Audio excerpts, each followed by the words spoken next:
देखिए, English literature में comedy of humours होता है, जो इंग्लिश ड्रामा के पार्ट्स में से हैं और जो इंग्लिश ड्रामा में ही कॉमेडी के कई पार्ट्स में से एक पार्ट्स है आपका कॉमेडी ऑफ ह्यूमर्स। तो इस वीडियो में कॉमेडी ऑफ ह्यूमर्स क्या है, इसका डेफिनेशन देखेंगे, इंग्लिश लिटरेचर में कॉमेडी ऑफ ह्यूमर्स का एग्जाम्पल देखेंगे और इसकी उत्पत्ति कहाँ से हुई है उसके बारे में भी जानेंगे। तो चलिए वीडियो को स्टार्ट करते हैं। Welcome to English educator desk, आपका इंग्लिश एजुकेटर डेस्क पे स्वागत है। देखिए, कॉमेडी ऑफ ह्यूमर्स हम इसको समझते हैं तो सबसे पहले एक एक करके जानते हैं ह्यूमर क्या है, उसके बाद कॉमेडी को जानेंगे। देखिए, humour is the quality of being funny, मतलब मजाहिया या हास्यजनक होने की जो क्वालिटी है, विशेषता है, उसको हम ह्यूमर बोलते हैं।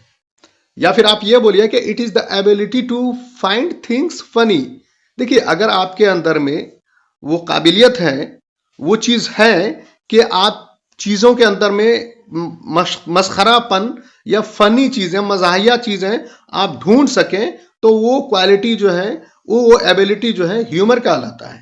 या फिर आप ये बोलिए कि it may be your mental state, ये आपका दिमागी हालत हो सकता है, दिमागी तवाजुन हो सकता है, या एक कैफियत होती है आप which is governed bye 4 liquids, जो 4 लिक्विड्स के द्वारा गवर्न किया जाता है। ये 4 लिक्विड्स क्या है, इसका कंसेप्ट हम आगे समझेंगे।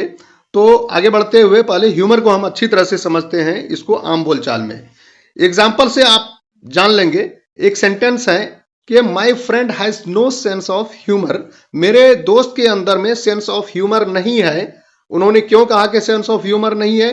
क्योंकि never laughs at any of my funny jokes, जब मैं कभी भी फनी जोक्स क्रैक करता हूं तो वो नहीं हंसता है। तो इसका मतलब ये हुआ कि ह्यूमर जो है रिलेट करता है हंसी मजाक से, तफरी से।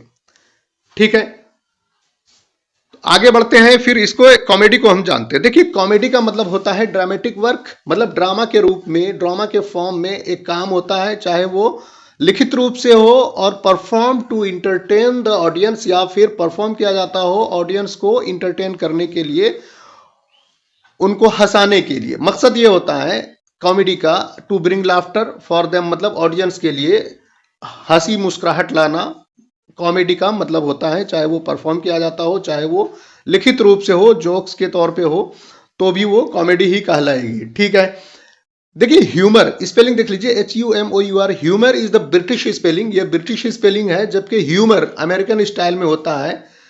तो हम यहाँ ब्रिटिश स्पेलिंग के अकॉर्डिंग हम पढ़ेंगे, जानेंगे कि द ह्यूमर टर्म जो है लैटिन शब्द ह्यूमर से लिया गया है, जिसका मतलब होता है मॉइस्चर। मॉइस्चर का मतलब होता है नमी, भीगापन, मतलब वेट, और ब्लड या बॉडी फ्लूइड या बॉडीली फ्लूइड, या फिर लिक्विड, या जिसको हम जूस बोलते हैं। तो ये तो आपका लिटरल मीनिंग हुआ ह्यूमर का।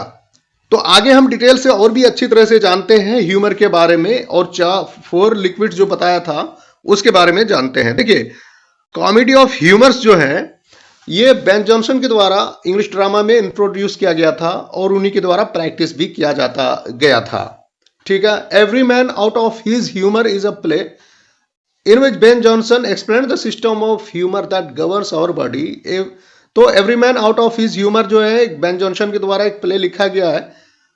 तो उन्होंने उसमें एक्सप्लेन किया है कि हमारे बॉडी को किस तरह से गवर्न करता है कौन, जो कि एंशिएंट थ्योरी है। काफी पुराने जमाने में ये काफी मशहूर था। एक साइकोलॉजिकल थ्योरी है कि हमारे जिस्म में, हमारे बॉडी में 4 तरह के लिक्विड्स होते हैं या ह्यूमर्स होते हैं, और वही क्या करते हैं, दे डिटरमाइन द ह्यूमन टेम्परामेंट या मैन्स टेम्परामेंट। जो इंसान के जो मिजाज हैं, कैफियत है, मिजाजी कैफियत, उसको डिटरमाइन करता है, तय करता है, मेंटल स्टेट को बताता है, और तबीयत को और मिजाज को बताता है। और वो क्या है भाई, ये है आपके ह्यूमर ऑफ ब्लड।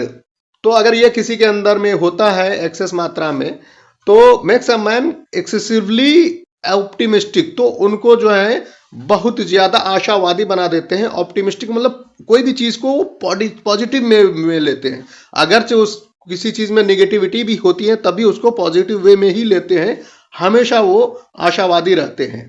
ये ह्यूमर ऑफ ब्लड की वजह से। दूसरा है आपका फ्लेम।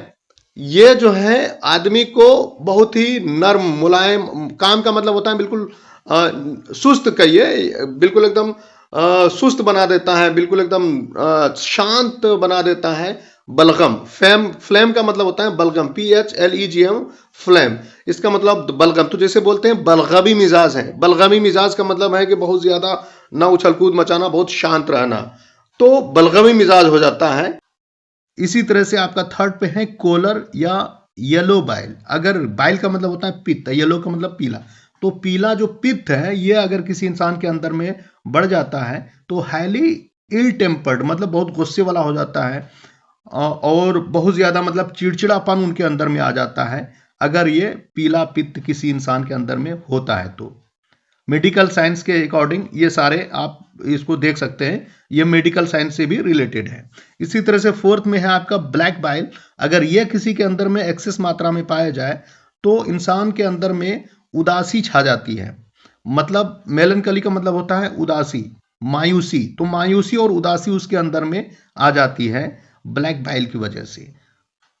तो क्या है इसका मतलब कि when these liquids increase in the body of a man, किसी इंसान के अंदर में, किसी आदमी के अंदर में अगर ये चीजें अगर इंक्रीज कर जाती हैं, बढ़ जाती है, तो ही बिकम्स ह्यूमरस, तो वो क्या हो जाता है, फनी हो जाता है, मजाकिया हो जाता है, मजाहिया हो जाता है, मतलब हास्यजनक हो जाता है।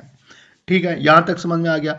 चलिए कुछ और इसके बारे में जानते हैं कि ये जो कॉमेडी ऑफ ह्यूमर्स है, ये 16वीं सदी के एंड में इसकी स्टार्टिंग हुई थी, और the beginning of the 17th century, और बिगनिंग मतलब 17th सेंचुरी के बिगनिंग तक रही, मतलब स्टार्टिंग तक रही।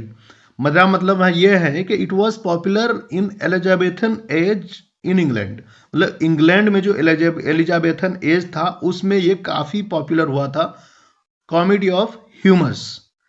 तो इसमें क्या होता था भाई, the principal characters in such types of comedies were victims of one or two humerus.